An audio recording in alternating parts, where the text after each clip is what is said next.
What's up YouTube? Today we're going to talk about the fissure in the fog as Caligo, Miasma of Night, becomes the 5th Night Lord to receive the Everdark Sovereign treatment. I've been looking forward to this expedition because her original fight was just majestic. Quick side note, the Everdark pests are back, and I haven't seen anyone share this helpful tip.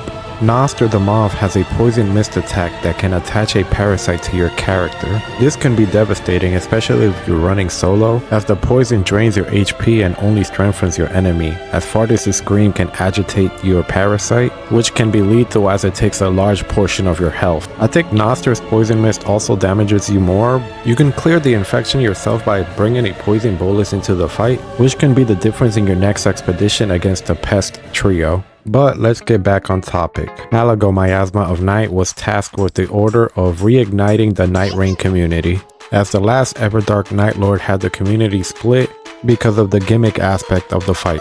So we fought Caligo's base version once just to refresh our memories and to see the difference at the start of the fight. Like many, I knew the mountaintop was going to be optimal, so I shifted the earth. So my duels partner Zero and I go for our first attempt. He's an 11-year-old Elden Lord and he's also my son. We start our run and go to a cathedral, but he goes down as we are level 1, but we are able to recover quickly. We're both running the Evergel relic, so I climb up the cathedral for my main objective, the Stone Sword Key. We run over to the nearby jail at level 2 and we end up getting a god skin. Luckily, the imprisoned on night 1 are debuffed by half health, so we take it out easily.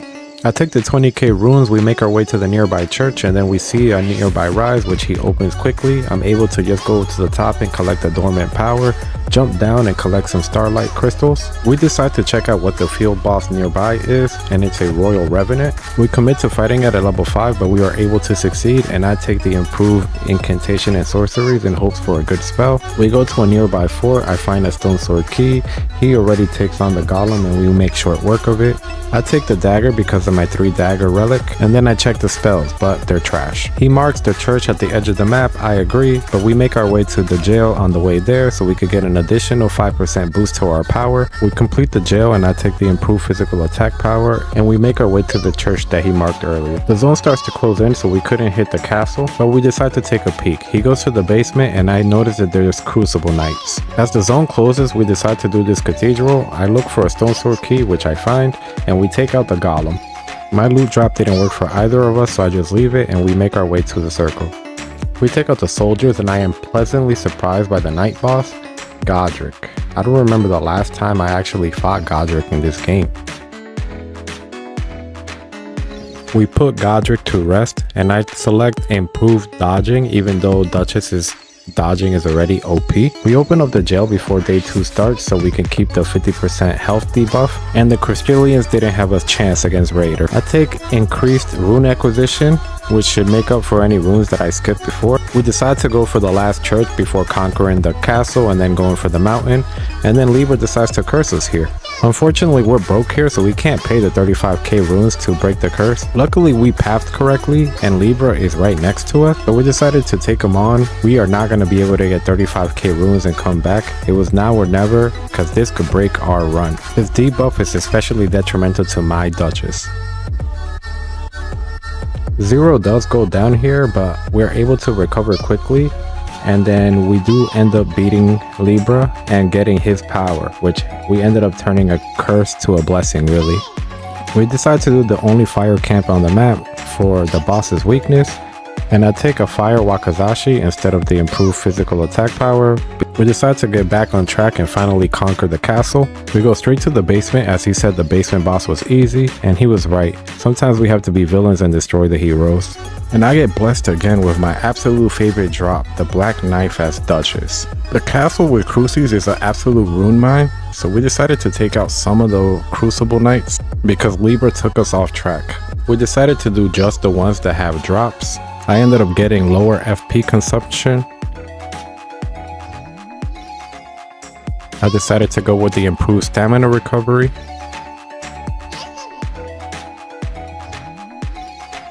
And then I decided to take an additional 10% more runes. We finally made our way to the mountaintop and decided to take on the first mountain troll. And I go for improved physical damage negation. Now we're gonna go take on the dragon for the anti-dragon effect, but the zone starts closing in. So instead we decide we gotta get the power first.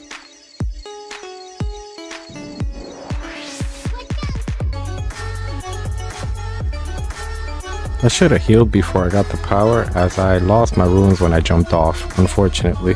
I respawn in the final circle and we refocus on the main objective. Seeing the cavalrymen, we knew we would get a tree sentinel variation, and we ended up getting the draconic.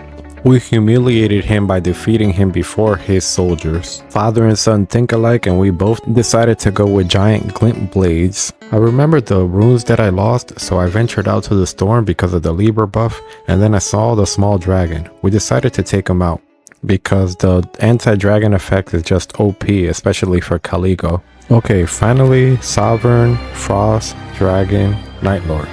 I'm not gonna cut up the video much. I do love the atmosphere here, the music, the giant eye in the background. Oh, I love this dragon. I am gonna speed it up so I do not take up too much of your time, and I'm only gonna comment here and there.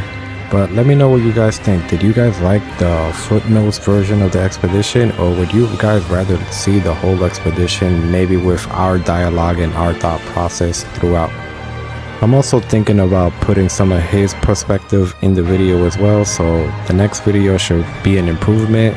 Let's see with the next Nightlord. She does her wind attack here, which coats her whole body in a frost armor, which you can break individually with fire or with repeated attacks. Then she goes for her drive-by attack, an improved drive-by attack, I guess.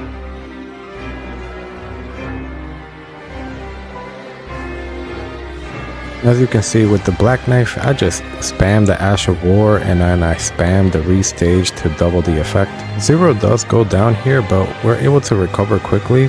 And then she does one of her new attacks where she shoots like a glacier in front of her and then she blows it up where it causes the wind attack, which does frost and HP damage. I also eat her breath attack, being greedy, going for the Ash of War. Thankfully I had the power of the mountain and I get this crit off.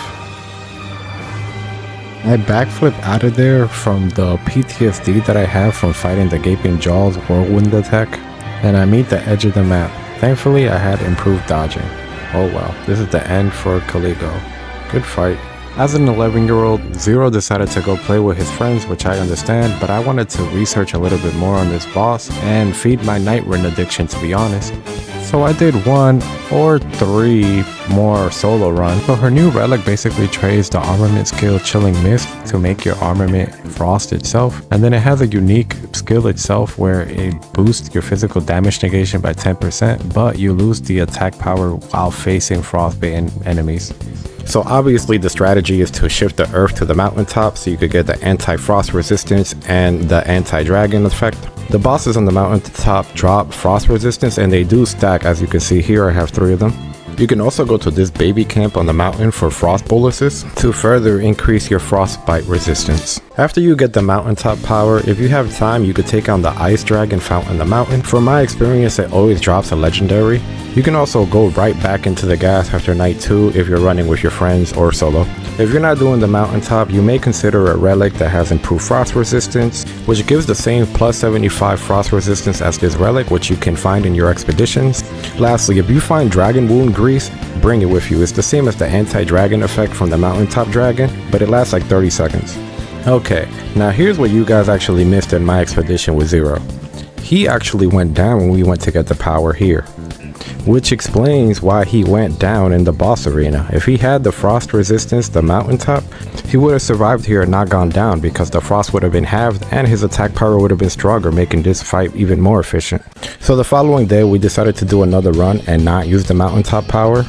The game naturally had the crater shifting earth, so we did do the crater, and I was blessed by the RNG gods by not 1 Rivers of Blood but 2, which I ended up making one of them legendary, each of them coming from a magma worm. The fight was going pretty smoothly as we had most of our flask here.